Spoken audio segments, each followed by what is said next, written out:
Mel Hall's name became a dark mark in baseball history. His sexual assault crimes were so vile that he received a 45-year prison sentence with a minimum of 22 years and 4 months. Melvin Hall Jr. was a baseball player who played in the MLB from 1981 to 1992 with teams like the Chicago Cubs, Cleveland Indians, and New York Yankees. He also had a stint with the San Francisco Giants in 1996 and played in Japan from 1993 to 1995. Known mostly as an outfielder, Hall's career was overshadowed by his criminal actions. On June 17, 2009, he was sentenced to 45 years in prison after being found guilty of sexually assaulting 2 minors.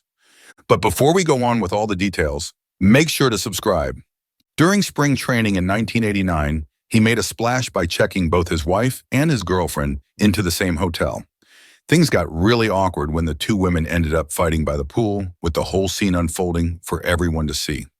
Later that year, after being traded to the Yankees and sidelined with a pulled hamstring, Hall didn't miss a beat in his quest for drama.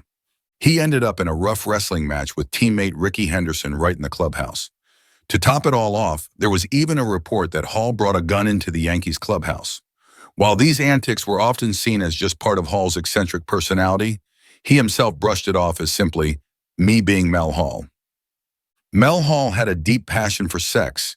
It was a major driving force in his life, said McMillan. A high school teammate revealed that by the time Hall graduated, he had already gotten 2 girls pregnant. Texas authorities estimate that over the years, Hall fathered around 8 children. His crimes seemed endless. When Hall started showing up to the ballpark with 15-year-old Jennifer Diaz, the most common reaction was one of amused curiosity. The tabloid news show A Current Affair did a story on the odd couple. When Jennifer sat in the family section with players' wives 10 and 20 years older than her, his teammates teased him for picking up his fiancée at Toys R Us. The organization and a portion of their 1991 team yearbook devoted to players and their significant others even included a picture of Mel and Jennifer at a school prom. No one blinked, at least publicly. It was all part of Mel Hall being Mel Hall. "Mel's weird," a teammate who did not want to be identified once told a reporter for the Philadelphia Inquirer. "I mean, a lot of guys in baseball are weird, but Mel's weird.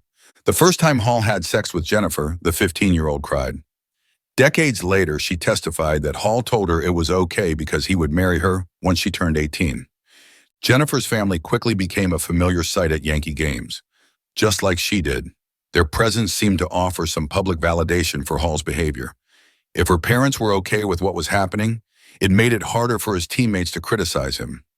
Jim Leyritz, a teammate of Hall's from that time, said, "Whenever I saw her with him, her parents were usually there too. I never really saw it as a situation where he was preying on her. To me, he seemed more like a father figure. He never spoke to her in a nasty or inappropriate way. There was a sense of respect between them." The fact that a photo of Hall with his teenage girlfriend appeared in the Yankees yearbook also suggested that the front office might have been quietly accepting of their relationship. Jennifer is now 40. Through all this time, she has kept every piece of evidence from her past: the photos, love letters, apology notes, and jewelry receipts. She held on to these items because her story was so strange that she knew no one would believe it without proof. Even now, sometimes it's hard for her to fully accept what happened.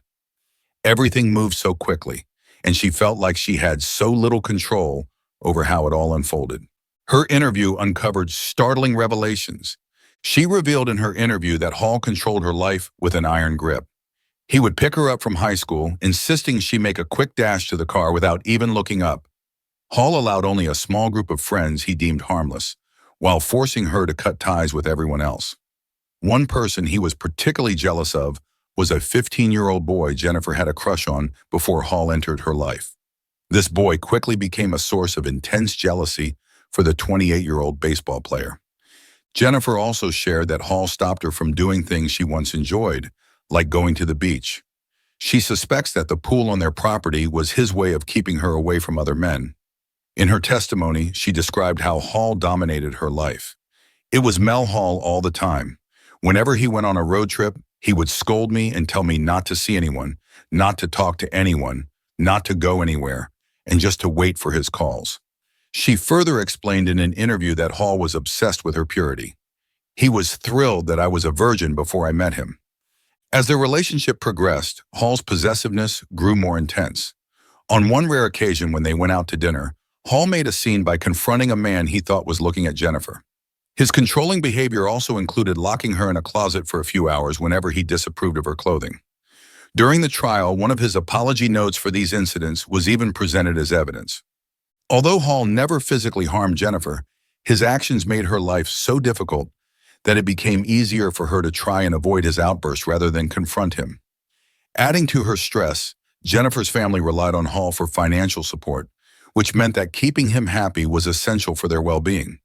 As she testified, Hall would remind her, "You would be nothing without me. You can't leave me. What would your family do?" It all then came to an end. Hall was sentenced to 45 years in prison after being convicted of raping a 12-year-old girl he coached on an elite basketball team. He was convicted on 3 counts of aggravated sexual assault and 2 counts of indecency with a child. The prosecution's final witness during the punishment phase testified that she was 14 when Hall touched her inappropriately and told her he wanted to have sex with her. In addition, 2 women testified Hall sexually assaulted them when they were underage. Another woman testified that Hall was her softball coach when, during an end-of-season pool party, he made lewd noises and grabbed her around the waist. "He just grabbed me how I thought was inappropriate," said the woman, now 19. She said Hall also would watch her take batting practice and make crude comments and tell her he wanted to have sex with her. His career, too, wasn't an impressive one. Mel Hall, it's a dramatic 3-run home run. The Yankees beat Boston 6-5. The Yankees. He was picked by the Chicago Cubs in the second round of the 1978 draft, right out of Port Byron High School in upstate New York, where he played baseball, football, and basketball. He was seen as a future star. He quickly moved through the minor leagues, made his major league debut in 1981, and firmly established himself in 1983 when he finished third in the Rookie of the Year voting. The next year, he and another promising outfielder, Joe Carter, were traded to the Indians for ace pitcher Rick Sutcliffe. Although the trade helped the Cubs win the division title, many wondered if they had sacrificed their future. Unfortunately, Hall's career didn't live up to the hype. Over his 13 years in the majors with the Cubs, Indians, Yankees, and later the Giants after a stint in Japan, he remained more of a tease than a star. He never made it to the postseason, never earned an all-star spot, and never led the league in any major category. He never hit 20 home runs or drove in 100 runs in a season, and he was often criticized for his defensive skills. That is it for this one. But if you happen to like baseball legends, make sure to check out our latest video on our channel Baseball Icons. I'm sure you will love it.